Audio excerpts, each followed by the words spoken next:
So yun po guys, ayan magandang araw po ulit sa lahat, especially po sa mga charity viewers po dyan ng PB Team at sa mga nagmamahal po kay Chris at saka kay Sir Paul, Pugong Biyahero.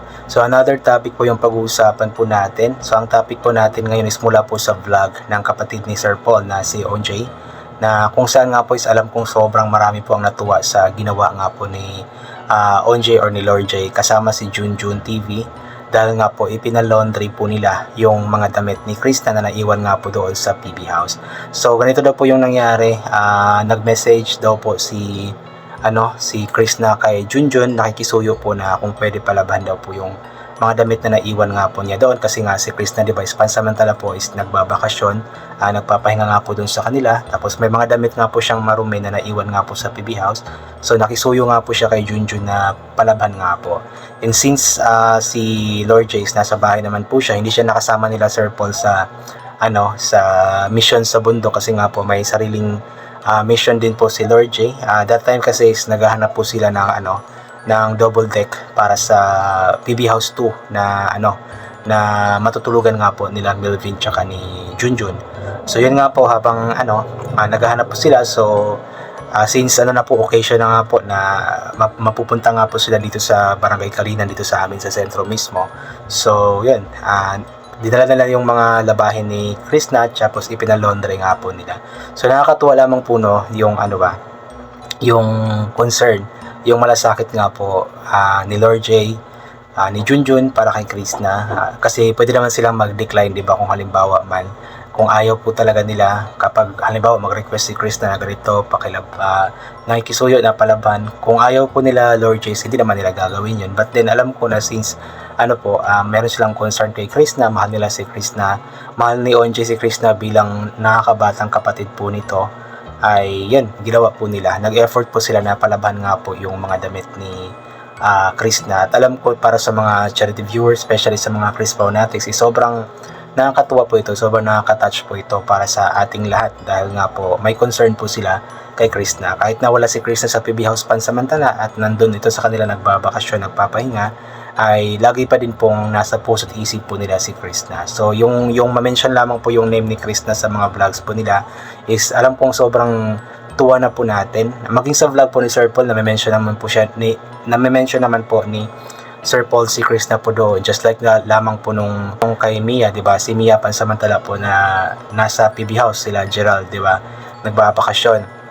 So sabi nga po ni Sir Paul kay Mia na since pansamantala wala pa daw po si Chris na, ay siya na muna ang makakasama ni Aiza sa kwarto. So ibig sabihin pansamantala wala si Chris na daw po. So ibig sabihin is malaki yung chance na babalik si Chris na, which is yun naman talaga yung sabi ni Sir Paul, na nagpapahinga lamang po si Chris at babalik naman po ito. Kaya wag na po nating palakihin po yung kung ano man po yung issue, kasi maayos naman po, wala silang problema ni Chris na, pinagpahinga lamang po ni Sir Paul si Chris na, pinagbabakasyon.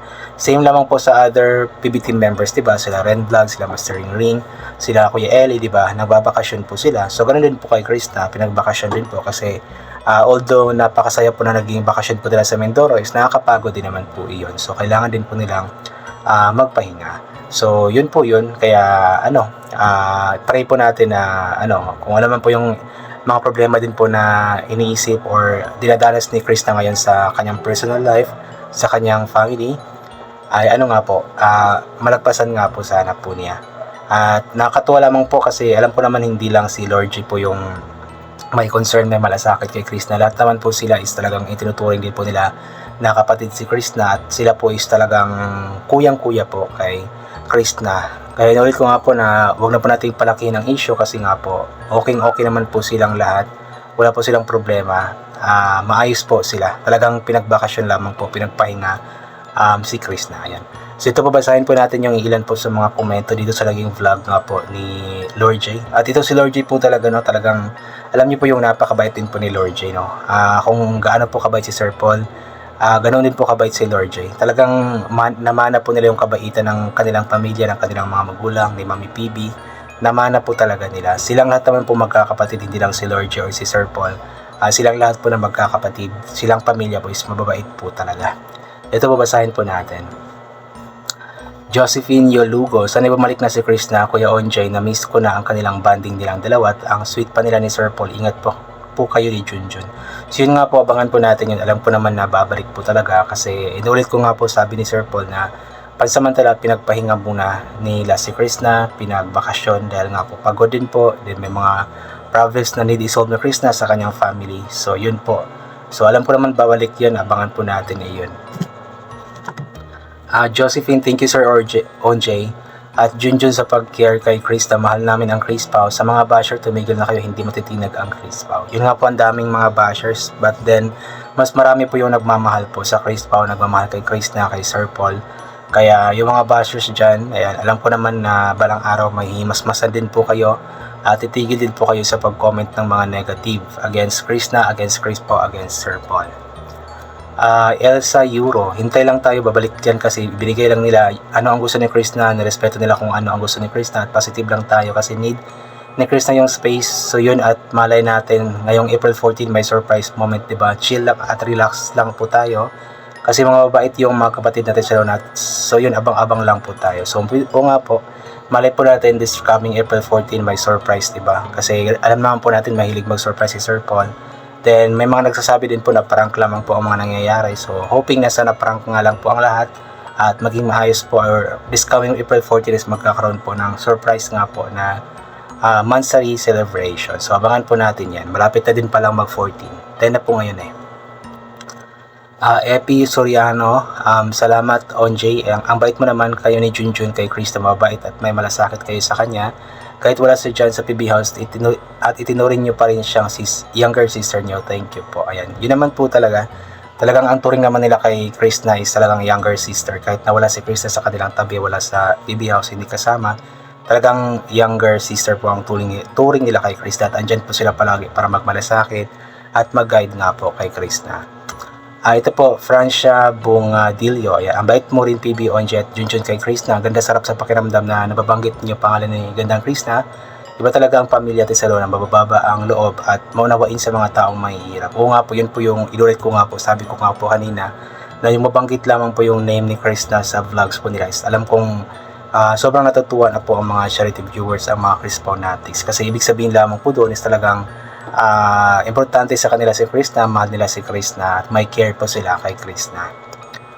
Annalisa Olson, ang bait naman ng bayaw to be ni Krishna, pinalaundry ang kanyang damit. Ingat ka Onjay and Junjun, God bless you, diba? Bayaw to be, and hoping na mangyari nga po iyon, yung pagiging bayaw ni ni Onjay kay Krishna. Kim Doom, mabait talaga si Sir Onjay, swerte ni Krishna sa kapatid ni Sir Paul, pinagtatanggol siya sa mga bashers. And lahat naman po sila mababait, maging si Teacher Nida nga po, diba? Napakabait mo ni Teacher Nida at iba pa pong mga kapatid po nila. Talagang nasa dugo na po nila yon, nasa pamilya na po nila iyon na mababait po talaga. Priscilla Mondero, PB Onjay, ang bait po ninyo kay Krishna, inalala po kahit wala siya dyan sa PB House, ingat po palagi. Ayan. Kahit sino ba naman, nakasama naman nila ng matagal si Krishna Tsaka, inulit ko nga po, pinagpahinga lamang po nila si Krishna, pinagbabakasyon. So, anytime naman na gusto po nilang makasama si Krishna, kung may time lang si Krishna, di ba? Pwede naman siguro, di ba? AJ Matukan, wow, thank you so much PB Onjay at kay Junjun, ang bait nyo talaga kay Inday Krishna. We loves you, ingat kayo palagi, PB team. God bless. Ayan. Ito naman po mula kay Fidelis Agrisword. Good afternoon PB Onjay, talaga ang babait niyo, nag-effort po kayo magpa-laundry ng damit ni Krishna, sana hindi mag-iba. Pakikitungo mo kay Krishna, God bless. Yun nga po, yung effort po doon sa pagpa-laundry po sa mga damit ni Krishna is nakakatuwa po yun para sa atin. At alam ko naman hindi mababago yung pakikitungo ni Onjay. Napakabait na napakabait na tao nitong si Onjay. Marjun Kalinggangan, ayan. Good day Sir PB Onjay, all PB team at Sir Paul. Kay Krishna, salamat sir, nalaman ko gumagaan na yung pakiramdam, yung vlog mo sir. Parang paramdam may pag-asa, maayos na sana. Okay, Quasclo. Pasensya na po. Parandaraman may parang ramdam daw po niya na may pag-asa. Yun pala yun. Pasensya na po. Marjun Kalinggangan. Ayan.